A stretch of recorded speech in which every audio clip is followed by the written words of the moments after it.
ओम शांति। आप सभी ने बहुत ही अच्छे क्लास सुने हैं और मैं समझती हूँ कि सुनना माना बनना, क्योंकि बाबा के बच्चों में और दुनिया की आत्माओं में यही अंतर है कि उन्हों का सुनना अलग है और बनना अलग है। और हमारे बाबा के बच्चों की यही विशेषता है कि जो सुना तो सुनने का अर्थ ही है बनना, क्योंकि बाबा ने भी हम सभी को लक्ष्य क्या दिया। सिर्फ देवताओं के गुण या बाबा की मुरली बहुत अच्छी ये लक्ष्य नहीं दिया, लेकिन बाबा ने सप्ताह कोर्स में ही ये लक्ष्य देते हैं तो आपको मनुष्य से देवता बनना है। और हम ब्राह्मणों के जीवन में तो ये एक नेचुरल जीवन का एक नियम कहें या एक आदर्श कहें, ये है ही, बनाना नहीं है लेकिन है ही। क्योंकि बाबा जैसे मिसाल देता है कि चात्रक होता है, वो बूंद को धारण करता है, या समुद्र में भी जो सिपी होती है तो वो धारण करके और मोती बना देती है। तो ऐसे ही हम लोग जो भी सुनते हैं, नहीं तो क्या होता है, बनना नहीं होता तो फिर सुनना जो होता है ना, बहुत करके देखा गया है, तो सुन सुन करके फिर थक भी जाते हैं। कहते ये तो बहुत बारी सुना है, वही क्लासेस फिर सुन रहे हैं। या मुरली भी होंगी तो यही कहेंगे ये तो मुरली कितनी बारी रिवाइज हो गई है, हमारी बुद्धि में तो याद आ गई है। तो सुनने से बनने के बिना थकावट होती है, क्योंकि पहले ही थके हुए हैं हम, सुन सुन के पहले ही बहुत थके हुए हैं। द्वापर से किया ही क्या, शास्त्र सुनना, ये करना, कथाएं सुनना, कहानियां सुनना, और काम ही क्या किया। तो द्वापर से सुन सुन के बहुत थके हुए, वैसे ही आत्मा थकी हुई है सुनने से। लेकिन यहाँ का सुनना सुनना नहीं है, यहाँ का सुनना माना बनना है। तो जब बनते हैं ना तो क्या होता है, मानो बाबा ने कहा ये करो और हमने किया, तो उससे क्या होता है, खुशी होती है। और खुशी में कभी थकावट नहीं होती है। आप लोगों को अनुभव होगा, लौकिक की जीवन तो अभी समाप्त हो गई, अभी अलौकिक जीवन में है। तो आप देखेंगे हमारे अलौकिक जीवन में जब भी कोई सेंटर्स पर ऐसे कोई विशेष खुशी, खुश तो हम सदैव है, लेकिन फिर भी खुशी में भी खुशी होती है ना। ऐसे कोई मौके आते हैं, मानो दादी जी आ गई, तो वो सारा दिन आप कितना भी काम काज करो, लेकिन आपसे कहेंगे आप थक गए होंगे, अभी तो क्या कहेंगे, हमको कहेंगे थके हैं, हम तो मौज में है, थके कहाँ है, यही कहेंगे ना। तो जहाँ खुशी होती है, प्राप्ति होती है ना, वहाँ कभी भी थकावट नहीं होती है। बाबा हम लोगों को मिसाल देता था, खुशी में थकावट, प्राप्ति में थकावट नहीं होती है, और प्राप्ति से ही तो खुशी होती है ना। तो बाबा कहता था देखो ट्रेन में हम जाते हैं, कि बाबा भी ट्रेन में तो गया है ना, तो बाबा कहता था देखो 1 बजे उठो तो भी चाय वाला चाय लो, अरे नहीं लेनी है तो भी वो बेचारा चिल्लाता ही रहेगा, कोई लेवे ना लेवे बेचारा वापस ही चला जाए। लेकिन फिर भी 1 बजे भी बेचारा नींद खोल के चाय चाय कहता रहेगा। तो बाबा कहता था ये नींद क्यों नहीं आती उसको, 1 बजे उठ के भी चिल्ला रहा है, क्यों? क्योंकि उसको प्राप्ति है। तो प्राप्ति के कारण खुशी है, और खुशी के कारण उसको नींद सारा, उसके हमारे लिए रात है, उसके लिए दिन है, क्योंकि उसको प्राप्ति है।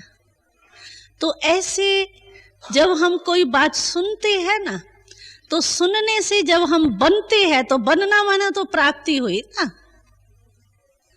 तो जब प्राप्ति होती है, बनते जाते हैं, सुनना और बनना साथ साथ होता है। ऐसे नहीं 1 साल पहले मैंने सुना था कि बाबा ने कहा था ये करना है, लेकिन बहन जी मैं कर रहा हूँ, याद रहता है मेरे को बाबा ने अगले साल ये कहा था। पुरुषार्थ तो कर रहे हैं, बनना तो है ही, बस ये कह के अपने को सुला देंगे। बनना तो है, लेकिन आजकल कोई श्वास पर भरोसा है? आजकल तो कोई श्वास पर भरोसा नहीं है। ब्राह्मणों के श्वास पर भी भरोसा नहीं, अज्ञानियों की तो बात छोड़ो। हम लोगों को तो ये बहुत नशा था, बहुत नशा था। जब हम मधुबन में रहते थे, सेवा पर भी निकले ना, तो भी हम लोगों का ये स्लोगन था, तो बस मधुबन का तट होगा, बाबा मम्मा सामने होंगे, ज्ञान अमृत मुख में होगा, तब प्राण तन से निकलेगा। ये हमारा स्लोगन बिल्कुल ही पक्का था। लेकिन अभी वो बदल गया, अभी नहीं अभी हम समझते हैं जहां भी शरीर छोड़ेंगे वही मधुबन तट है। ये नहीं है कि मधुबन में आके शरीर छोड़ना है, तो बदल गया ना। इसीलिए हमको कभी भी नहीं समझना चाहिए कि ठीक है हम 1 मास के बाद, लक्ष्य है मेरा 1 मास के बाद, बहन जी बातें बड़ी अच्छी रमणीक सुनाते हैं आकर के, तो बहन जी अभी थोड़ा सा काम है ना, दफ्तर का काम है, बिजनेस का है, या कुछ भी है, या घर का सरकमस्टेंस है, या मेरी तबीयत ही थोड़ी ढीली डाली है, ये ठीक हो जाएगा ना, फिर आप देखना मैं कितना तेजी से पुरुषार्थ करता हूँ। बनना मुझे जरूर है। दिलासा तो हमको भी देख करके बड़े खुश कर देते हैं, ठीक है भाई ये बनना है, लेकिन क्या पता, कोई भरोसा है ही नहीं। इसीलिए बाबा कहते हैं एवर रेडी रहो, और एवर रेडी वही रह सकता है जिसका सचमुच देह से भी मोह नहीं हो। और बात तो छोड़ो, और जो भी बातें हैं देह के संबंध, देह पहले देह है, संबंध और पदार्थ फिर भी सेकंड और थर्ड चीज है। लेकिन ये देह का भान, अपने देह से न्यारा, जिसको बाबा कहते हैं नष्टो मोहा बनना, दूसरे संबंधियों से नष्टो मोहा बनना बहुत सहज है।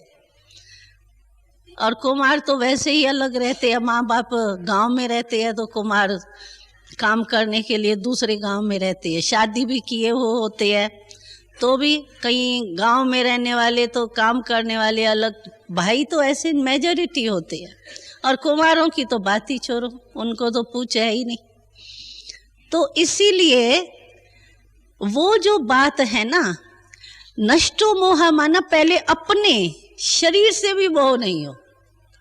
बेगर का अर्थ क्या है? बाबा हम लोग साइन करते थे बेगर टू प्रिंस। हमारी पहले जो शुरुआत में लिटरेचर वगैरह छपता था ना, तो हम लोग साइन अपना नाम नहीं डालते थे, बी के फलानी, बी के फलानी, फलानी फलानी बिल्कुल ही नहीं था। हम लोग साइन करते थे बेगर टू प्रिंस, बस चाहे अपना घर भी नहीं है अपना, लेकिन है प्रिंस, क्योंकि है तो प्रिंस ना। और अनेक जन्म प्रिंस बने हैं, कोई नई बात तो है ही नहीं। तो बाबा हमेशा साइन कराता था हमसे बेगर। तो बाबा कहता था बेगर का अर्थ समझती हो? बेगर माने जिसका घर भी नहीं। तो घर पहला कौन सा है? वो नहीं सेवा केंद्र या ये नहीं, पहला घर तो ये है ना। आत्मा का पहला घर कौन सा है? शरीर ही है ना। तो बाबा कहता था बच्चा ये साइन करती हो बेगर टू प्रिंस, पहले बताओ बेगर हो। और सबसे मुश्किल जो है ना बेगर बनना, अपने देह के भान से न्यारा हो जाना, बस यही वास्तव में जो मुश्किल अगर है मुश्किल नहीं, लेकिन अगर मुश्किलात आती है तो इसी में ही आती है। जो अपना देह, पहले देह आते, देखो कहने में भी बाबा के मुरली में क्या आता है, देह सहित देह के संबंध को त्यागो। पहले देह आती है, देह नहीं हो तो संबंध कहाँ से आया? मेरी देह ही नहीं है तो मेरा माँ कौन होगा, बाप कौन होगा, चाचा कौन होगा? होगा ही नहीं ना। तो इसीलिए पहले पहले नष्टो मोहा बनना है, बेगर बनना है। जब तक हम बेगर नहीं बने हैं ना, तब तक हम बेगर बनने के बिना, यानी देह के घर से न्यारे, उसमें ममता नहीं हो। अगर इसमें आप बेगर बन गए तो एवर रेडी ऑटोमेटिकली होंगे। लेकिन बेगर नहीं बने हैं, थोड़ी सी बात हो जाती है, योग में बैठेंगे, बस बड़ा आनंद आया, बस शरीर ही हो गया, बहुत खुशी। फिर कामकाज में आएंगे, चाहे ब्राह्मण परिवार के कनेक्शन में आओ, चाहे लौकिक में आओ, दफ्तर में आओ या अज्ञानियों के, किसी भी संपर्क में आने के बाद जो है वो नशा जो है वो थोड़ा कम हो जाता है। सिर्फ योग में बैठते हैं, वो भी सभी का नहीं और सदैव नहीं, लेकिन फिर भी देखा जाता है तो योग में बैठने के टाइम फिर भी अशरीरीपन का किसी न किसी टाइम अनुभव हो जाता है। लेकिन काम काज करते भी बाबा कहते हैं शरीर से न्यारे होके शरीर को चलाओ। शरीर से न्यारा माना शरीर से अलग नहीं, लेकिन शरीर के भान से अलग। मैं शरीर नहीं हूं, शरीर का भान क्या है? मैं ना। अगर ये मैंपन भूल जाता है, माना शरीर का भान जो है, शरीर नहीं छोड़ना है लेकिन शरीर का भान तो छोड़ना है ना। तो शरीर का भान के कारण ही माया आती है। जो भी माया आती है, हाँ, वो तो आप बहुत क्लास सुन चुके हैं, हम रिपीट नहीं करेंगे। वो जिस भी प्रकार की माया आती है, माया का दरवाजा हम हमेशा कहते हैं कि देह भान है। विकारों का फाउंडेशन ही क्या है? गुणों का फाउंडेशन है अंतर्मुक्ता, और विकारों का फाउंडेशन जड़, देह अभिमान। फिर उसको देह अभिमान कहो, शरीर का भान कहो, कुछ भी कहो। तो सचमुच अगर हमको जो आज की मुरली चली, कितनी गुह्य मुरली है। और बाबा ने अभी इस साल तो बाबा आए ही नहीं, जरूर पहले की है ना, यानी इतना साल पहले बाबा की मुरली हम लोगों ने सुनी है। फिर भी अगर हम देखें एकाग्रता की शक्ति कितनी आई है, और एकाग्रता की शक्ति के बिना सचमुच हमारी योगी जीवन हो ही नहीं सकती। एकाग्रता का अर्थ ही है बुद्धि बिल्कुल एक ठिकाने लग जाए, टिक जाए। जैसे आंखें देखो ना, आंखें कहती है ना एकाग्र होकर के बैठो। दृष्टि भी लेते हो तो आंखों को भी एकाग्र करो। एकाग्र का माना ही है एक ठिकाने पर टिक जाना। मानो मैं बुद्धि में अभी मेरे को ये सुनने का काम है, मानो तो मेरी बुद्धि ऐसी एकाग्र हो जो यहाँ वहां नहीं जाए। नहीं तो देखो ना, यहाँ ही बैठे हुए कहाँ के कहाँ घूम के आते हैं। बैठे क्लास में है, लेकिन दिल्ली भी घूम के आएंगे, दफ्तर भी घूम के आएंगे, तो कहाँ न कहाँ चाचा मामा सब घूम के आएंगे यहाँ बैठे बैठे। तो ये इसको एकाग्रता की कमी कहते हैं। और एकाग्रता अगर हमारी हुई तो बस हमने बाबा कहा, मीठा बाबा, और क्या होगा?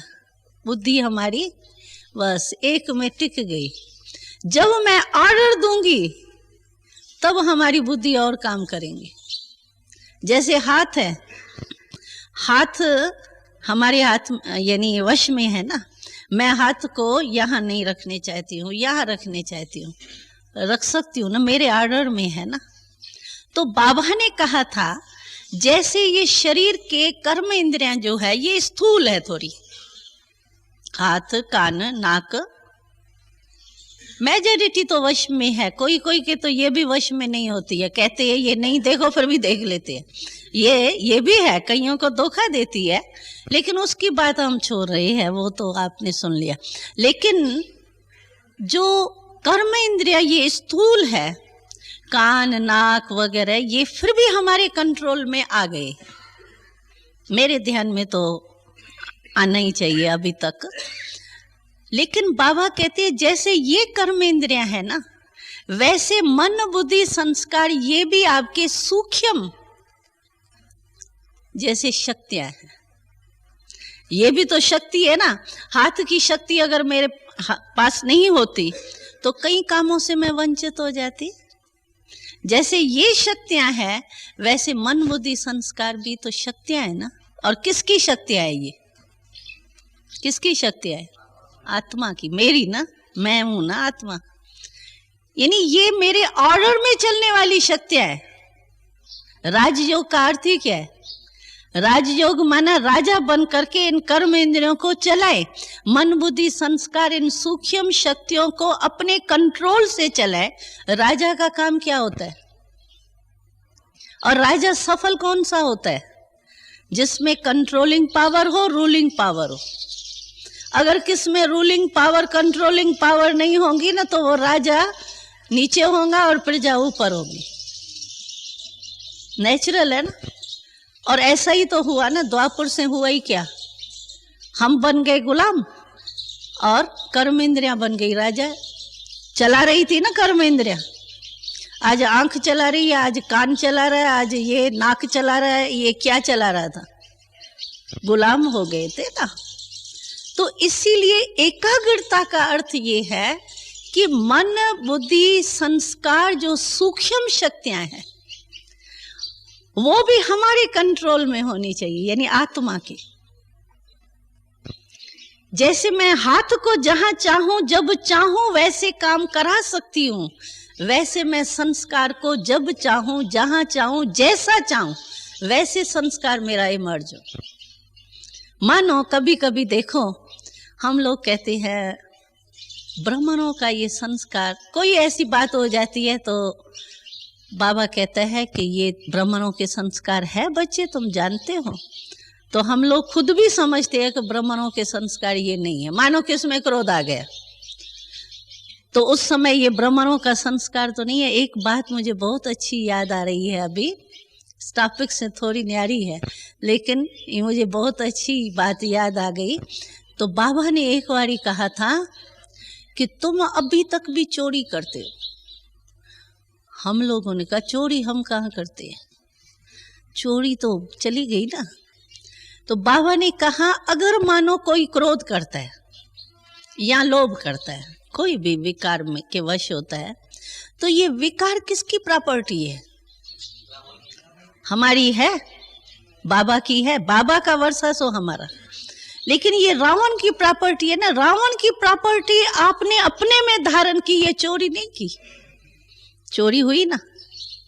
तो बाबा कहते थे तुम चोर हो क्या? चोरी कर रहे हो, अभी तक भी चोर हो। तो बाबा ने बहुत उस समय मुरली एक बड़ी फोर्स से चलाई थी। ये खून भी करते हो, चोरी भी करते, सारी मुरली ये थी। खून भी कौन सा करते हो, चोरी कौन सी करते हो, लालच कौन, ये सारी मुरली चलाई थी। वो तो मैं नहीं बोलती, लेकिन ये जो है एकाग्रता की शक्ति का आधार ही ये है कि आप में कंट्रोलिंग पावर, रूलिंग पावर होनी चाहिए। आप बुद्धि को कहते हो अभी बाबा को मुझे याद करना है और बुद्धि काम कर रही है दूसरा, तो ये कंट्रोल हुआ क्या? ये राज्य योगी हुआ क्या? राजा हुआ? नहीं हुआ ना। लेकिन क्यों नहीं कंट्रोलिंग पावर आती है? एकाग्रता का अर्थ तो ये है, ये सब समझते हैं, लेकिन क्यों नहीं एकाग्रता की शक्ति आती है? उसके कारण है। उसके कारण ये है, जो मानो एक तो व्यर्थ संकल्प की आदत जिसको होगी ना, उसमें कभी एकाग्रता की शक्ति आ ही नहीं सकती है। वो ऐसा ही होगा जैसे मेढक होते हैं ना, तालाब में देखा है मेढक, वो नाचते ही रहेंगे, टुप्पा देते ही रहेंगे, शांति से नहीं बैठेंगे।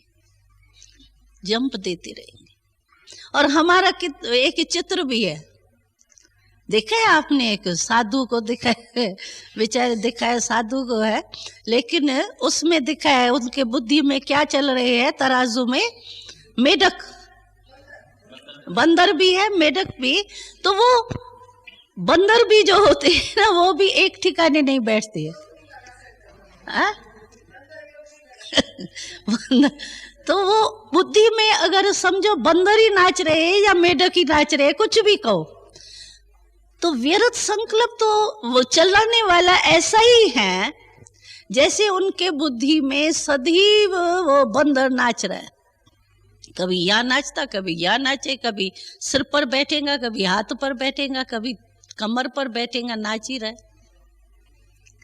तो ये व्यर्थ संकल्प जो है ना, उसको पहले हमको स्टॉप करना चाहिए। जिसके व्यर्थ संकल्प चलाने की आदत होगी, वो कितना भी आप 1000 वर्ष योग लगा के देख लो भले, लेकिन नहीं होगी एकाग्रता, क्योंकि बुद्धि तो जंप मार रही है। कैसे? बुद्धि का ही तो योग है ना, मन का ही तो योग है ना, मन भी नाच रहा है, बुद्धि भी नाच रही है, क्या होगा? व्यर्थ संकल्प की आदत मेजॉरिटी सभी में होती है। तो पहले स्टॉप हमको जो ब्रेक लगाना है वो व्यर्थ संकल्प हमको।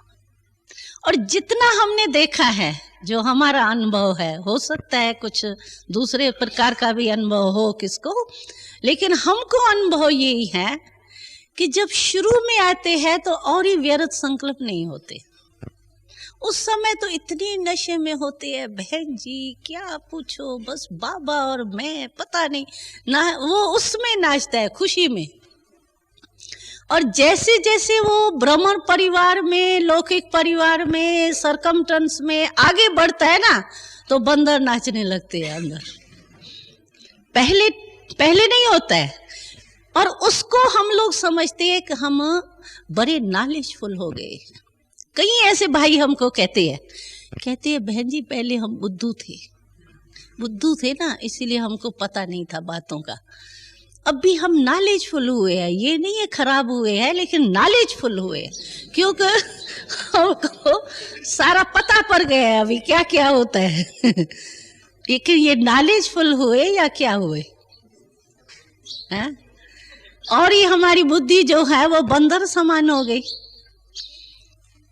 और बाबा ने ये बहुत अच्छी बात सुनाई थी। तो संकल्प, व्यर्थ संकल्प में इतनी ताकत है, शुद्ध संकल्प की गति धीमी चलेंगी। लेकिन जैसे देखो शरीर में भी अगर ब्लड प्रेशर आपका हाई हो जाएगा तो आपकी नब्ज कैसे चलेंगी? बड़ी फास्ट चलेंगी। और अगर ठीक होगा तो आपकी नब्ज भी नॉर्मल चलेंगी, होता है ना। तो ये भी ऐसा ही होता है। जब व्यर्थ संकल्प चलते हैं ना, तो व्यर्थ संकल्पों की गति बहुत फास्ट है। हम लोगों को बाबा कहता था, पता नहीं किसके लिए कहता था, एक ही समय पर 100 बच्चे पैदा करते, सांप या बिच्छू कुछ कहता था। तो यानी इतना, ऐसे ही व्यर्थ संकल्प जो है ना, वो 1 सेकंड में 1 संकल्प नहीं पैदा करता, लेकिन 100 संकल्प पैदा करते हैं। बाबा ने कहा व्यर्थ संकल्प का तो फाटक है। क्यों? ये क्यों, ये क्यों, क्यों क्यों क्यों क्यों कह करके और क्यों लग जाती। बाबा ने कहा था ना ये। तो व्यर्थ संकल्प एक भी चला ना, आपका जरूर लंबा चलेगा, ये गति बड़ी फास्ट जाएगी। और व्यर्थ संकल्प हमारा नहीं चले, उसकी विधि क्या है? क्यों? व्यर्थ संकल्प से खुद हर एक भी परेशान होता है। ऐसा नहीं है कि नहीं समझ नहीं है, समझ सभी आ गई है सभी में, कि व्यर्थ संकल्प से खुद ही, जैसे बाबा ने एक बारी सुनाया था, तो ये तो ऐसा हुआ जैसे कोई माँ बाप होता है ना, उसको ऐसे लूले लंगड़े बच्चे पैदा हो जाए ना, अभी अपनी पैदाश की तो कसूर तो किसको दे नहीं सकता, लेकिन बेचारा खुद ही रच करके खुद ही मजबूर हो जाता है उनको पालन करने में। तो बाबा ने एक बारी मिसाल दिया था, तो ये व्यर्थ संकल्प भी आप लूले लंगड़े बच्चे पैदा ही क्यों करते हो जो उन्हों को संभालना ही मुश्किल हो जाता है? ये भी तो रचना है ना हमारी, संकल्प रचना है ना।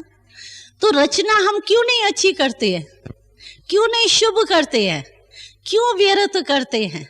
और व्यर्थ संकल्प जो है वो हमारी खुशी को गायब कर देता, योग लगाने नहीं देता, धारणा करने नहीं देता। जिस समय हम मुरली सुनेंगे ना उस समय इतनी अच्छी लगेगी, बहुत आज की मुरली, बस आज की मुरली सुन के तो मैं समझता हूँ मैं फरिश्ता बन ही जाऊंगा। लेकिन फिर कोई परिस्थिति आई तो कहेंगे ठीक है पुरुषार्थ ही है। मम्मा तो हम लोगों को इतना इस पर कहती थी पुरुषार्थ शब्द को आपने बदनाम कर दिया, अपने छुड़ाने के लिए एक आधार बना दिया है। मम्मा हम संपूर्ण तो नहीं हुए ना, अभी सीख रहे हैं, अभी इतना संपूर्ण कोई भी नहीं हुआ है ना। बाबा ने भी नहीं कहा है कोई संपूर्ण हुआ है, तो हम तो पीछे है ना, तो हम भी संपूर्ण नहीं हुए है ना, इसलिए पुरुषार्थ ही है ना। पुरुषार्थ में मम्मा थोड़ा तो गलती होती है। मम्मा कहती थी तुमने पुरुषार्थ शब्द को क्यों बदनाम कर दिया है? पुरुषार्थ का अर्थ मम्मा कहती थी पुरुषार्थ वो चीज है जो एक बार जो गलती की वो दोबारा फिर नहीं हो, उसको कहते हैं पुरुषार्थ। बाकी मैं गलती कर भी रही हूं,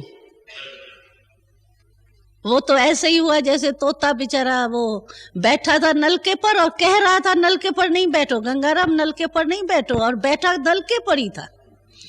तो ये तो हमारी भी ऐसी हालत हो गई, पुरुषार्थी हूँ पुरुषार्थी हूँ पुरुषार्थी हूँ, लेकिन चल क्या रहा है प्रैक्टिकल में? पुरुषार्थ है ही नहीं।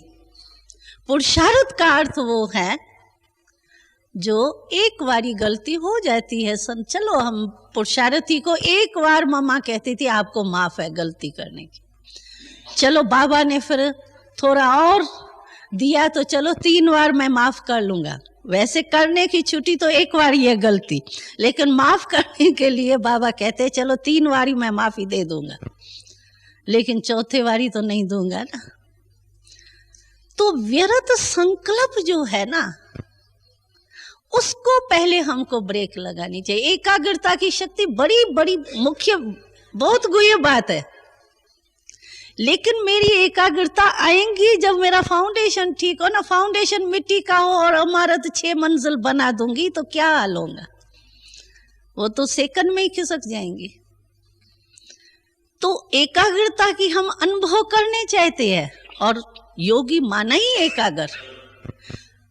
आप देखेंगे कोई भी योगी है, उन्होंने तो स्थूल विचारों ने ले लिया ना, लेकिन योगी योग में जब बैठेंगे तो उन्हों का देखो पोज हमेशा एकाग्र होगा, वो तो शरीर से एकाग्र हो जाती है। क्यों? ये कॉपी हमारे से की है ना। कभी भी योगी ऐसा ऐसा होता रहे और कहे मैं योग लगा रहा हूं तो आप मानेंगे? कहेंगे ये क्या है, ये योगी है। और बुद्धि अगर हमारी एकाग्र होती है ना तो शरीर भी हमारा एकाग्र स्वतः ही हो जाता है। आप देखेंगे आपका रवाजी रीति से आप चेक करो, कभी कभी आपकी बुद्धि कोई बहुत डीप विचार में बिजी हो जाती है, कोई ऐसी बात है, तो आप देखेंगे आपका हाथ यहीं होगा ना, यहीं ही रहेगा, आपको पता भी नहीं पड़ेगा कि मेरे को 15 मिनट हो गया मेरा हाथ ऐसे का ऐसा है, आपको कुछ पता नहीं। पीछे आप कहेंगे हाँ। तो बुद्धि की एकाग्रता, चाहे वो किसी भी बात में एकाग्र हो गई, लेकिन एक तरफ जब लग जाती है, एकाग्र हो जाती है उसी बात में भी, तो भी आप देखेंगे आपके शरीर की कर्म इंद्रियां भी हो जाएंगी। बाकी किसको तकलीफ है, हमारा तो हठ योग है नहीं। अच्छा मानो मैं ऐसे कर देती हूँ तो मैं कहूँ मेरी बुद्धि एकाग्र नहीं है, चंचलता दिखाई नहीं दे, वो एक नेचुरल रूप में समझो हमको दर्द है। अच्छा मैंने ऐसे किया लेकिन बुद्धि मेरी अचल हो। शरीर मानो मैंने टांग ऐसे की तो टांग के साथ बुद्धि भी ऐसे टेढ़ी बांकी बदले, ये नहीं, ये हमारा कंट्रोल होना चाहिए। और व्यर्थ संकल्प इसीलिए आता है, उसका आधार मैंने सुनाया क्वेश्चन मार्क। क्यों क्यों माना क्वेश्चन मार्क। और व्यर्थ संकल्प खत्म करने की विधि जो है वो यही है जो बाबा ने कहा, 3 बिंदियों का तिलक अगर आप लगाओ ना रोज, 3 ही बिंदी जरूरी है, 1 बिंदी भी कम हुई तो नहीं काम चलेगा। 3 बिंदी बाबा ने क्या सुनाया? एक आत्मा, एक परमात्मा और एक ड्रामा, फुल स्टॉप। ये 3 बिंदियों का तिलक जब तक हमारे जीवन में, क्यों काम काज करते हमको ड्रामा की पॉइंट जरूरी काम में आती है। ऐसे नहीं मैं आत्मा हूं, परमात्मा का बच्चा हूं, तो कर्म में तो संपर्क में तो कई बातें सामने आएंगी ना। तो जिस समय संपर्क में आते हैं और हम काम काज में हमको कुछ न कुछ करना पड़ता है, उस समय जो है वो हमारी बुद्धि जो है वो बिल्कुल ही फुल स्टॉप लगा दे। उस समय आप देखो कोई भी विघ्न आता है ना, कोई भी विघ्न अपने सामने जो पास्ट का हो, आप उसको स्मृति में लाओ तो उसका फाउंडेशन क्यों, क्या, कैसे, यही होगा। कल शीलू बहन शायद क्लास करा रही थी, ये 5 अक्षर सुनाया आपको मनन करने के, लेकिन माया के भी यही 5 अक्षर। माया भी इसी से ही आती है। क्यों हुआ, क्या हो गया, ये क्या, ऐसा थोड़ी होता है, नहीं होता है ना। ये कब से शुरू हो गया? ये नया कायदा बहन जी ने शुरू कर दिया। कब से हुआ ये, क्यों हुआ, कैसे हुआ, कौन है इसका स्टार्ट करने का? ये 5 शब्द उसमें भी आते हैं। और हमको तो मम्मा बहुत हंसाती थी। मम्मा कहती थी ये जो 5 शब्द है ना, ये कै ही है। कै, क्या, कब, कैसे, कौन, सब कै है।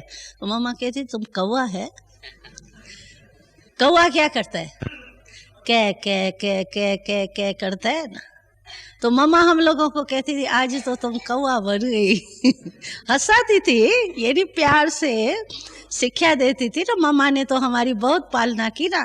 तो मम्मा कहती ये कह के शब्द, तुम कौवा थोड़ी हो, तुम तो हंस हो ना, तो कह के शब्द क्यों कहते हो? और सचमुच अगर आप देखो ना, जिसके ये क्वेश्चन मार्क नहीं होते हैं ना, उसकी बुद्धि एकाग्र होती है, उसको ज्यादा मेहनत नहीं करनी पड़ती है। जिसकी बुद्धि एकाग्र होगी ना, ये क्यों क्या के क्वेश्चन नहीं होंगे ना, आप देखेंगे वो अति इंद्रिय सुख का आनंद वो ही ले सकता है और नहीं ले सकता है। वो थोड़ा टाइम बेचारा सीट पर, जैसे नहीं कोई का बैठ ही नहीं सके ना बेचारा, कोई की आदत होती है ऐसे बैठ ही नहीं सकेगा। आप देखेंगे ऐसा करेगा वैसा करेगा, एकदम स्थिर बैठ ही नहीं सकेगा। किसकी नेचर होती है, बात भी करेगा ना ऐसे उठ के फिर बैठ जाएगा, ऐसी आदत होती है, कईयों की होती है, शरीर की चंचलता होती है। तो ये बुद्धि की चंचलता है।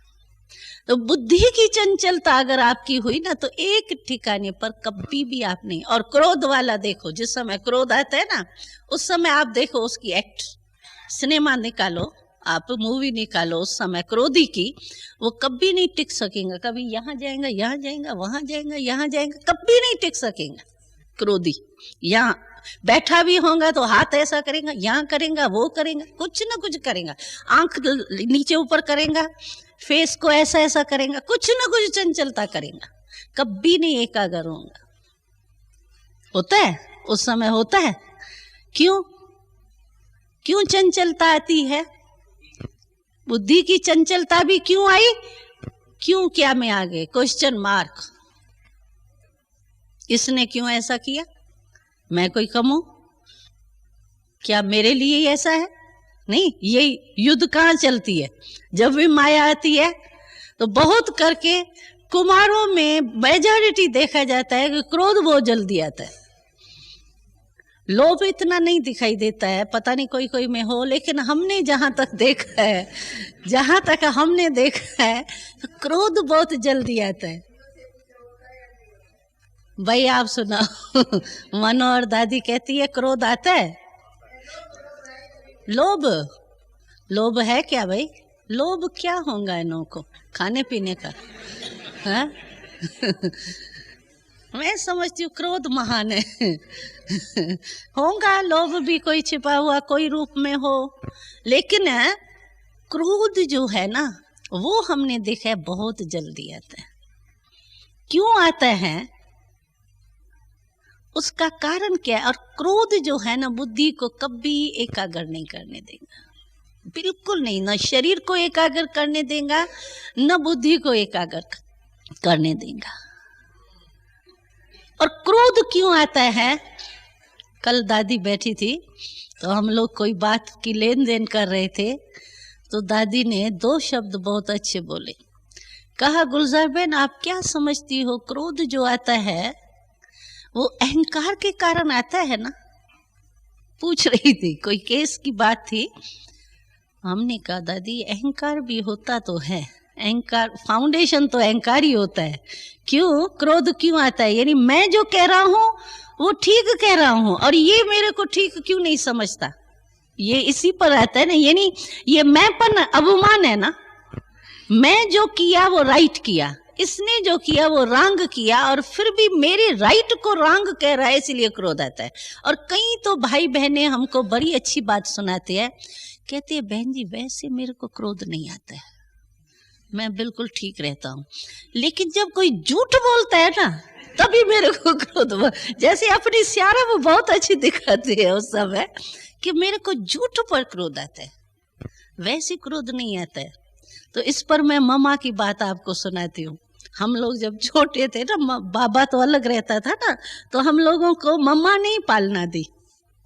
तो हम लोग क्या करते थे, हमने पहले भी सुनाई तो है, तो कोई कोई बहन जो होती थी ना वो बड़ी होशियार होती थी, कोई बेचारी शीतल होते थे, कोई बड़ी तेज होती थी।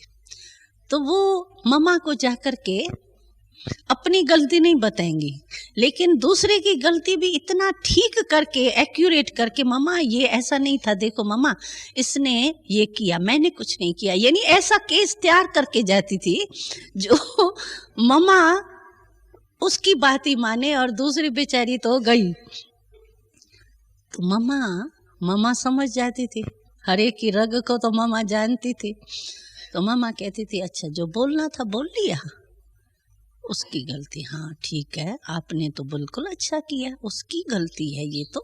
मम्मा हाँ में हाँ मिलाती थी, तो उसमें और ही वो आता था, मम्मा है ही ऐसे, मम्मा सच पूछे मैं बिल्कुल ही नहीं गलती की, मैंने बिल्कुल ही नहीं। वो फिर और थोड़ा कहेंगी, मम्मा कहेंगी हाँ बहुत अच्छी, फिर सुन के फिर कहेंगी अच्छा ये तो मैंने समझा उसकी गलती है, लेकिन एक बात सिर्फ आपसे पूछती हूँ। कौन सी बात पूछती हो? तो मामा कहती अच्छा आपको उसने जो रंग किया उसका तो रंग था ठीक है, लेकिन उसके रंग की फीलिंग आपको आई? मामा ये तो फीलिंग आएंगी ना। तो मामा कहा ये फीलिंग आना कौन सा राइट है? फीलिंग आई ना आपको, तभी तो मामा के पास कंप्लेन ले आई, माना फीलिंग आई, नहीं तो मैं वहीं समा दूं ना, खत्म कर दो ना। और आप कंप्लेन ले आई हो, माना आपके अंदर फीलिंग है। तो मामा कहती थी फीलिंग आपको आई इसकी, तो ये ऐसे रॉन्ग करती है, ये मेरे से ऐसे, ये थोड़ी फीलिंग आई, फीलिंग तो आई मामा। तो कहती थी मम्मा कहती थी देखो ये नियम होता है कि खुद कोई रंग हो वो दूसरे को रंग सिद्ध करे, ये कभी ला नहीं हो सकता है। खुद राइट हो के दूसरे को रंग सिद्ध करो तो आपका असर होगा। अभी आपकी भी गलती हो गई, उसकी भी गलती हो गई, अभी तुम पहले अपनी गलती को ठीक करो, जो फीलिंग को खत्म करो। अरे मम्मा हमारा केस सारा खत्म हो गया, ये तो आटा गूंद करके आपने पानी डाल दिया। तो वो बहुत हंसते थे, कहते थे मम्मा को गए दूसरे की गलती बताने और अपनी गलती लेके आ गए। सचमुच हम देखते हैं जो हमको क्रोध आता है ना वो इसीलिए आता है, इसने रंग, हम कहते हैं ना झूठ बोला ना, इसीलिए मुझे झूठ क्रोध आया, ठीक है उसका तो झूठ हुआ गलती, आपका क्रोध कौन सा राइट है? वो भी तो रंग है ना। तो रंग को पेशेंट बंधा हुआ, वो बंधे हुए को क्या छुड़ाएगा? पहले आप स्वतंत्र तो हो तो दूसरे को छुड़ा तो सको। तो मम्मा हमेशा हम लोगों को ट्रेनिंग ही ये देती थी, इससे क्या हो गया, हम लोगों को अपनी गलती देखने की आदत पड़ गई। नहीं तो रिपोर्ट देने की आदत हो जाती है ना, छोटी बात भी फिर मसाले बसाले डाल के इतनी बड़ी मोटी अच्छी करके बताते हैं, जो सचमुच जैसे एक डेकोरेशन करके बात को बताते, लेकिन वास्तव में तो ये रॉन्ग है ना हमारा बोलना। और उस समय कोई नहीं सुनता है, हमने देखा है। जिस समय जोश आता है ना, किसमें, भाई तुम भी तो क्रोध कर रहे हो कि मैं थोड़ी क्रोध कर, ये तो झूठ है, झूठ पर तो आएगा ही ना। बहन जी आपको क्या पता, झूठ बोलता है। अरे झूठ बोलता है, हमने समझ लिया ये झूठा है, लेकिन आप कौन सा सच्चा हो? आप कौन से ज्ञानी हो गए? आप भी तो गलती में गलती कर रहे हो ना। तुम क्रोध न करके शांति से आके कहो, फिर तो हम कहेंगे ठीक है। लेकिन उसने भी गलती की, आपने भी गलती क्रोध की करके और सच को साबित कर रहे हो। कौन आपका सच मानेगा? मानेगा कोई? मानेगा? हाँ, कि ठीक है झूठ पर तो क्रोध आना ही चाहिए ना, आना चाहिए। थोड़ा थोड़ा थोड़ा तो छुट्टी होनी चाहिए ना। या कोई कहती है मेरे ऊपर झूठा कलंक लगा दिया। बहन जी वैसे मैं सब सहन कर सकता हूँ, झूठा कलंक लगा दिया, इतना कलंक लगा दिया। अरे हम सच्चे हैं, सच्चे बाबा के आगे सच्चा है तो आज नहीं तो कल हमने देखा है सत्य की नाव कभी नहीं डूबती है। टाइम लगता है, अंधेर नहीं होता है, देर होती है, ये जरूर होता है। और सहन करना थोड़ा पड़ता है, लेकिन सहन शक्ति, सहन करने से शक्ति बढ़ती है। आप देखो कोई भी बात को आप, हमने बेगरी लाइफ सहन की ना, बेगरी लाइफ का कोई कम थोड़ी था पार्ट, बहुत बड़ा था वो तो। आपने दिनचर्या पुरानी और सुनी होंगी, लेकिन हमने देखा कि सहन किया हम लोगों ने, लेकिन उससे जो शक्ति हमको बढ़ी वो आज भी हम लोग चैलेंज कर सकते हैं। कि अगर अभी तो देखो बहुत अच्छे अच्छे सेंटर बन गए हैं, बहुत, जिसको देखे कुमारों को और ही आता है, भाई हमको भी रहम आता है कभी कभी। तो कहेंगे बहनें तो बड़े आराम से सेंटर बड़े बड़े पर सो गई, आराम से, पर्दे भी अच्छे आ गए, कोच भी बड़े अच्छे आ गए, विजिटिंग रूम भी बढ़िया बन गई, वो आराम से रहती है। और हम लोग जो हैं वो देखो कैसे रहते हैं। बहनें बना बनाया खाना खाती है, हमको बना के ही खाना पड़ता है, ऐसा होता है। लेकिन वास्तव में अगर आप देखो ना, तो हम लोगों ने जो पहले स्थापना में सहन किया है ना, वो आपने कुछ नहीं सहन किया है, कुछ नहीं, एक पाई भी नहीं किया है। हम लोगों की हिस्ट्री सुनो ना आप, लेकिन सिर्फ बाबा के प्यार से हम लोगों को कुछ पता नहीं। मैं तो बताती हूँ उनको, बाबा ने कहा लखनऊ जाना है। अरे लखनऊ का हमने तो देखा ही नहीं, लखनऊ होता क्या है। और ट्रेन में कभी गए नहीं, टिकट कभी खरीदी नहीं, छोटेपन में आ गए, सीधा माउंट आबू से लखनऊ जाना है। भाई कैसे जाएंगे? और बाबा कहता था क्यों बच्चे, अंधों ने मुल्तान ढूंढा था, अंधों ने मुल्तान ढूंढा, और ये कहती है लखनऊ नहीं जा सकती। अभी कौन बाबा से कहे, बाती बाबा ऐसी करता था। लेकिन हमको पता है कि हम लोग बाबा के प्यार में इतने थे, जो अगर बाबा कहता ना अभी अभी सिर उतार के तिली पर रख दो, तो हम लोग तो देखते भी नहीं, सोचते भी नहीं। इतना बाबा से जिगरी प्यार, क्योंकि पालना ही बाबा से। हमारा लौकिक बाप भी तो बाबा ही हुआ ना, अलौकिक बाप तो याद भी नहीं आता है ना। तो लौकिक अलौकिक परलौकिक भी हम उसी के राजधानी में ब्रह्मा बाबा में जाएंगे। तो ये इतना गहरा संबंध था बाबा के प्यार, एक समझो नस नस में हमारे, मैं समझती हूँ खून के बदले बाबा का प्यार ही दिखाई देगा। इतना प्यार था, उसके पीछे हम लोगों को कुछ नहीं लगा। सहन करने से बहुत शक्ति आती है। अगर मानो किसको सहन करना भी पड़ता है तो ये कोई बुरी बात नहीं है। हम लोग इसमें ये थोड़ा हो जाता है, इससे व्यर्थ संकल्प, क्यों मैं ही सहन करने के लिए हूँ। बहन जी क्या समझा है, हम कोई लोहे का है क्या, मैं ही सहन करता रहूंगा और कोई नहीं है, कहाँ तक मैं सहन करूंगा। ये व्यर्थ संकल्पों का कारण होता है, इसीलिए मैं आज आपको सुना रही हूँ। तो ये जो है ये हम रंग सोचते हैं, इससे व्यर्थ संकल्प चलते हैं। फिर कहेंगे देखा फलाने को नहीं कहा बहन जी ने, मेरे को ही कहा। मैं ही कुर्बानी का बकरा हूं बहन जी के लिए, और कोई नहीं है। तो ये समझो, अभी फिर उसका देखेंगे ना दूसरे का, ये क्यों हुआ, ये ऐसे किया, फिर ऐसे किया, देखा ये हुआ था ना, ये हुआ, ये करके एकदम वो हवाई किला बन जाएगा। होता है ना ऐसे। तो इसीलिए इसको हमको खत्म करना पड़ेगा, एकाग्रता अगर हम चाहते हैं तो। और बिना एकाग्रता के आप अतीन्द्रिय सुख कभी नहीं अनुभव कर सकते हो, कभी नहीं कर सकते हो। क्यों? कि एकाग्रता बुद्धि की नहीं होगी तो आत्मिक स्थिति कैसे होगी? और अतीन्द्रिय सुख का तो अर्थ ही ये है कि आत्मा, इन कर्मियों इंद्रियों के अंदर जो आत्मिक सुख है वो अतीन्द्रिय सुख है। तो जब तक आपकी बुद्धि एकाग्र ही नहीं हुई, मैं आत्मा हूं, बाबा का बच्चा हूं, उसमें टिकी नहीं, तो अतीन्द्रिय सुख का अनुभव कैसे होगा? और ब्राह्मण जीवन में आकर के अगर हमने अतीन्द्रिय सुख का अनुभव नहीं किया, सिर्फ चख के देख लिया, थोड़ा अनुभव नहीं किया, तो ब्राह्मण बन के हमने क्या किया? बस ब्राह्मण बन करके ये किया कि सेवा करते रहो। चलो वैसे अज्ञान काल में सेवा करते थे, इसमें पुण्य है, उसमें पुण्य नहीं था। सेवा करते रहे, क्लास करते रहे, अपनी जीवन जो है शरीर निर्वाह भी करते रहे। इसके लिए ब्राह्मण सिर्फ नहीं बने। ब्राह्मण की जो जीवन का महत्व है, योगी जीवन का जो महत्व है, वो अगर हमारे जीवन में नहीं है तो हमने ब्राह्मण बन के किया क्या? हमको मम्मा यही शिक्षा देती थी, कोई भी बात होती थी ना, मम्मा कहती थी तुम ब्राह्मण इसीलिए बनी थी, ये तो घर में भी होता है, कोई भी संस्कारों का टक्कर घर में भी होता है।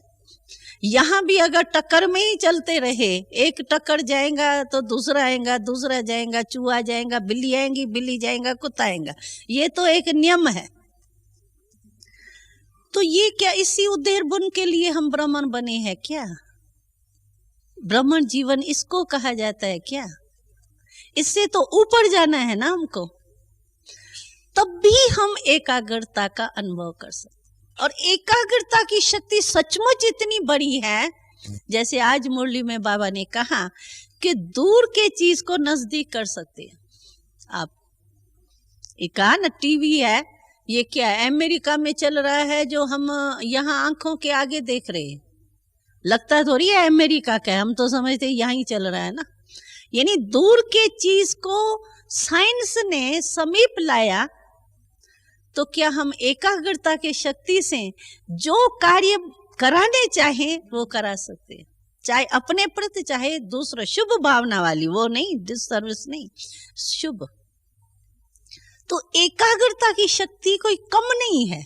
और बिल्कुल ही जैसे एकाग्रता की शक्ति वाला जो होगा ना, उसकी निशानी बाबा ने कहा बिल्कुल बेपरवाह बादशाह, बेपरवाह, कोई परवाह नहीं, अल्लबेलेपन की परवाह, बेपरवाह नहीं। कहीं ऐसे भी उल्टा एडवांटेज उठाते हैं, कोई गलती भी करें कहेंगे मैं तो बेपरवाह बादशाह हूँ, क्या है, बाबा ने कहा ना बेपरवाह बादशाह बनो, ठीक है कोई बात नहीं। ऐसे नहीं, उल्टा नहीं बेपरवाह बादशाह बनना, लेकिन सुलटा, यानी कोई भी बात की चिंता नहीं होगी ना, खिटखिट अंदर नहीं होगी ना, तभी बेपरवाह बादशाह हो सकता।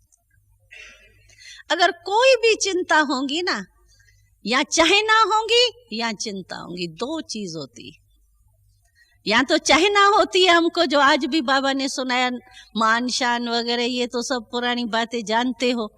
कोई भी चाहना हो या चिंता हो, कोई गलती हम करते हैं हमको चिंता होती है, चाहे बाहर से हम कितना भी अपने अवमान के कारण कहे नहीं बहन जी मेरा कुछ था ही, भाव नहीं था, ये चला भी लूं, लेकिन मन तो मेरा अंदर खाता है ना, तो चिंता होगी, उसकी गलती जो मैं करता हूं उसकी चिंता होगी। तो चिंता कभी भी हमको चाहना होगी या चिंता होगी, हमको कभी बुद्धि एकाग्र नहीं हो सकती। और चाहना जो है ना, वो ज्ञान मार्ग में जितना आगे बढ़ते हैं ना, उतनी चाहना भी बढ़ती जाती है, पहले नहीं होती है। जितने आप आगे बढ़ेंगे उतनी चाहे ना रॉयल रूप से आपकी बढ़ती जाएंगी। जो दिखाई ऐसे देता है हमको कि ये तो हक है ना मेरा, ये तो होना ही चाहिए ना, तो हमको लगता ऐसा है मेरा हक मैं मांग रही हूं, लेकिन होती वास्तव में चाहे ना। तो जब तक आपके अंदर से चाहे ना खत्म हो गई, बाबा क्या कहता था, ब्रह्मा बाबा में जब शिव बाबा प्रवेश हुआ तो पहला गीत बाबा ने क्या गाया, परवाह थी पार ब्रह्म की वो पा लिया, बाकी काम क्या बाकी रहा। देखो ना कितनी बेपरवाही की स्टेज बाबा की थी। तो परवाह थी पार ब्रह्म को पाने की, वो पा लिया, बाकी काम क्या रहा। वो स्टेज हमारी होनी चाहिए जो बाबा की शुरू में ही थी।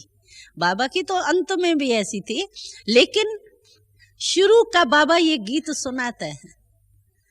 परवाह किस चीज की हो, परवाह वैसे क्या होता है कि हमारे को जब अप्राप्ति लगती है ना, अप्राप्ति मेरे में है, किसी भी प्रकार की अप्राप्ति, समझो शान मान की भी हो या कोई चीज की हो या कोई वो साथ की हो, मुझे चाहना है, परवाह है, तो फिर हमारी एकाग्र बुद्धि नहीं होगी। कई ऐसे समझते हैं भाई ये तो जरूरी है ना, ये तो होना ही चाहिए ना, होना चाहिए लेकिन हद का तो नहीं होना चाहिए ना, बेहद होना चाहिए ना। जैसे कई ऐसे कहते हैं भाई कोई तो जरूर कोई तो होना चाहिए ना, होना चाहिए लेकिन एक से नहीं, बेहद में भले होना चाहिए, साथ चाहिए। ऐसा नहीं हम सन्यासी ऐसे बैठ जाए, वो तो नहीं होगा, कारोबार है ना हमारी।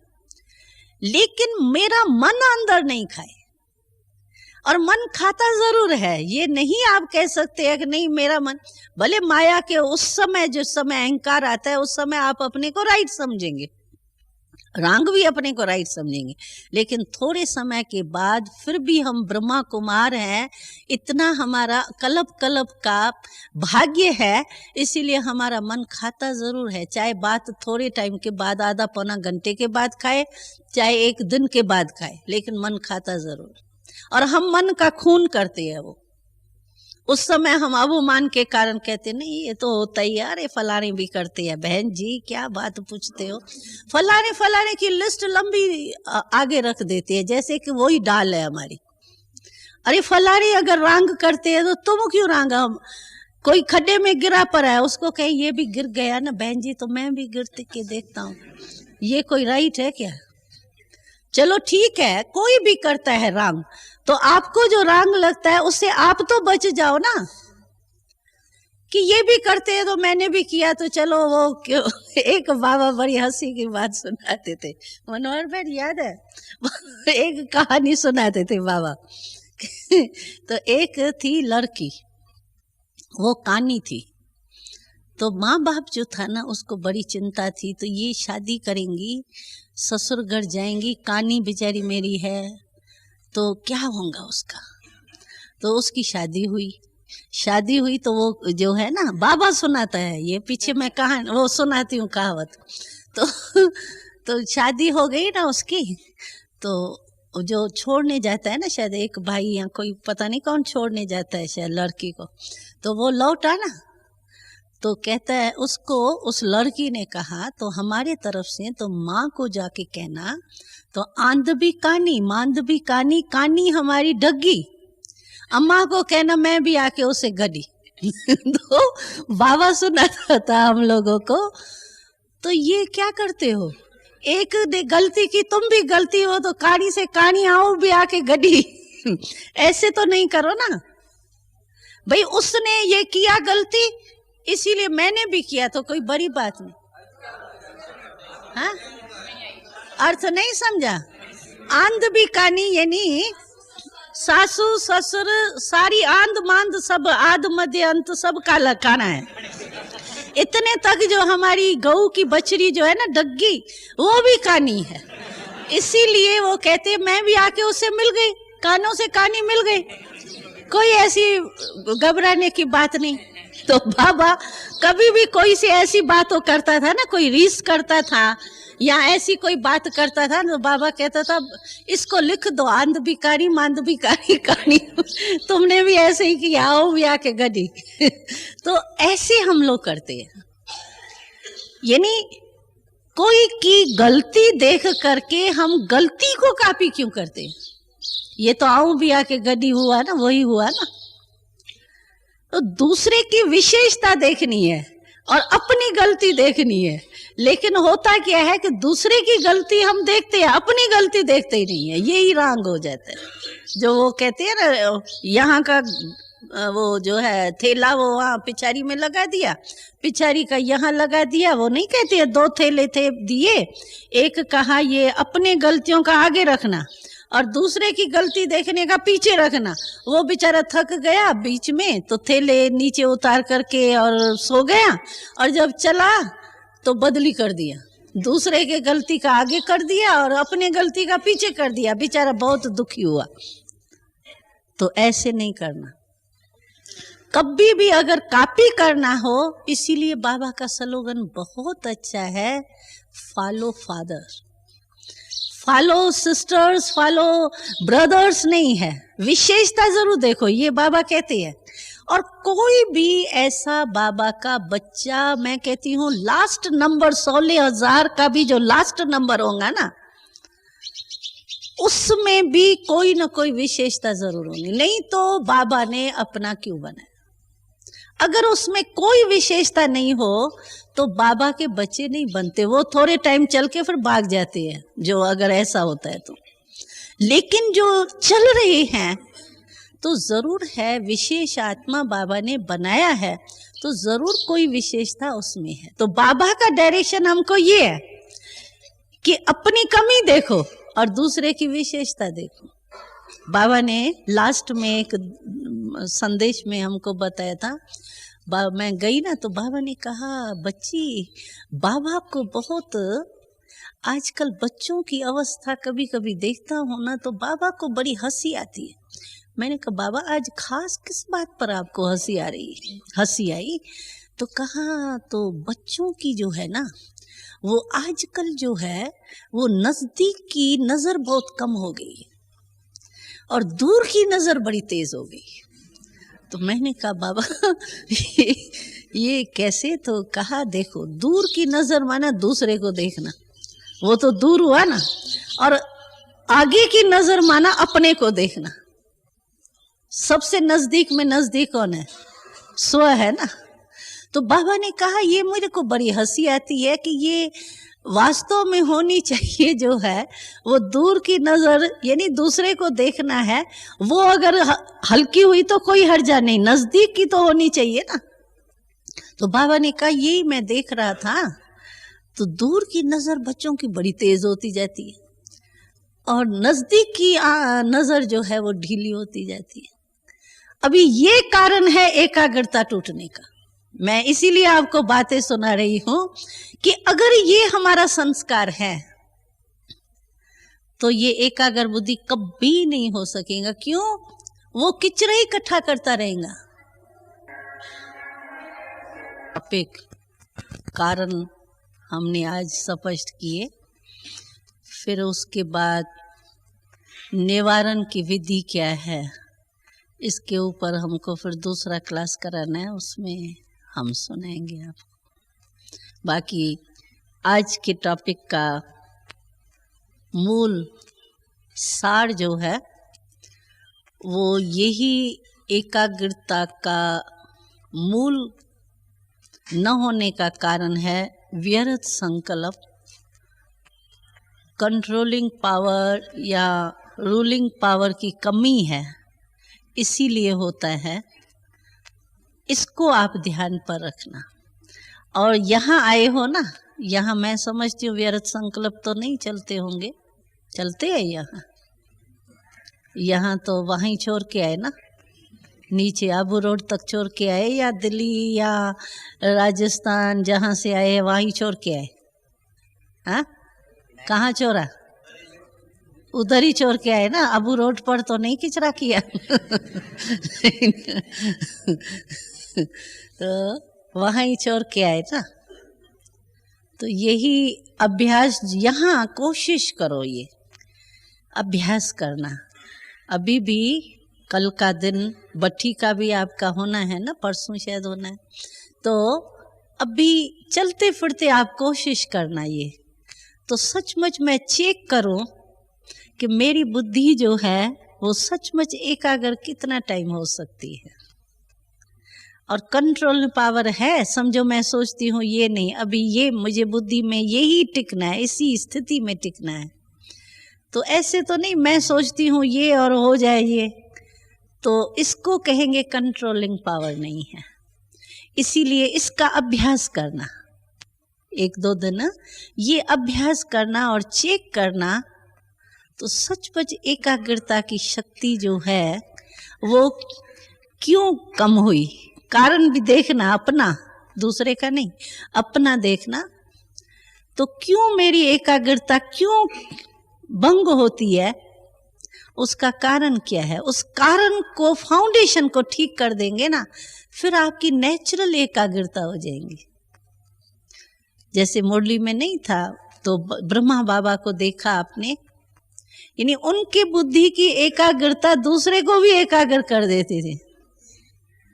सुना ना आज मुरली में, और हम लोगों को अनुभव है। तो बाबा को हम लोग तो उमंग में होते हैं ना बहुत, बाबा ऐसा आया, फिर ऐसा हुआ, फिर फलाना मिनिस्टर आया, फिर ऐसा बहुत अच्छा माना, फिर ये हुआ, समझेंगे ना, कर के आए हैं तो बाबा को समाचार सुनाए, उसी भावना से सुनाते थे। लेकिन बाबा जहाँ ही देखता था ना ये बहुत विस्तार में प्रभावित, वो नहीं हुआ, यही हो गई है। तो जब बाबा को थोड़ी फीलिंग आती थी ना, फिर बाबा सुनते हुए नहीं सुनता था, हाँ हाँ भी करता रहता था, हमको कंफ्यूज भी नहीं करता था। ऐसे जैसे कि हाँ हाँ भी कर रहा है, ऐसे कांध भी हिला रहा है, लेकिन हम समझते थे बाबा सुन नहीं रहे। हमको वाइब्रेशन धीरे धीरे बाबा का वो आ जाता था। फिर हम कहते थे बाबा आप तो यहाँ है ही नहीं। तो बाबा कहता था मेरे को यही बस बातें सुननी है बच्ची, मेरे को तो विश्व का चक्कर लगाना है। तो समझ जाते थे कि बाबा को ये ज्यादा लग रहा है। और बिल्कुल ही बोलते बोलते हम लोगों का गला ऐसा बंद हो जाता था जैसे पता नहीं कुछ गले में किसने डाल दिया है। बिल्कुल ही ऐसे लगता था हम बोलने भी चाहें तो बोल नहीं सके।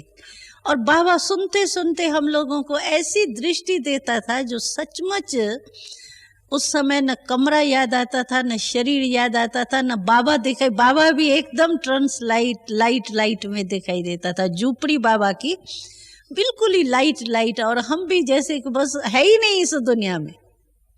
ऐसे बात करते करते, ऐसा नहीं कि योग में बैठे, लेकिन बात करते करते, समाचार सुनते सुनते बाबा ये अभ्यास कराता था।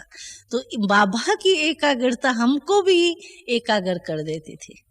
तो ये चेक करना आप। चलो दूसरे की सर्विस करने के पहले अपनी तो कर ले। अपनी मेरी एकाग्रता की शक्ति कहाँ तक है, किस परसेंटेज में है, क्यों हिलती है, ये सारा 2 दिन चेक करना। पीछे आपको बड़ा अच्छा लगेगा। और यहाँ से ये शक्ति का वरदान बाबा द्वारा लेके ही जाना, और ये बहुत जरूरी है, इससे ही प्राप्ति होगी। अच्छा, ओम शांति।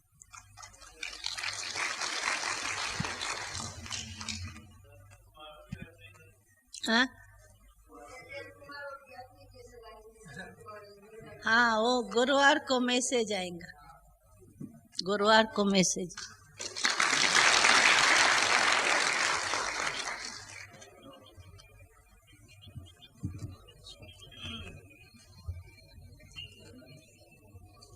ओम शांति। सुन करके हर्षित हो रहे हो, थक तो नहीं गए हो? हाँ, फ्रेश हो गए सभी? यहाँ कहेंगे यहाँ तो 2-2 क्लास रख दिया, ये तो पता ही नहीं था कि वहाँ बट्टी में हमको क्लासेस इतने मिलेंगे।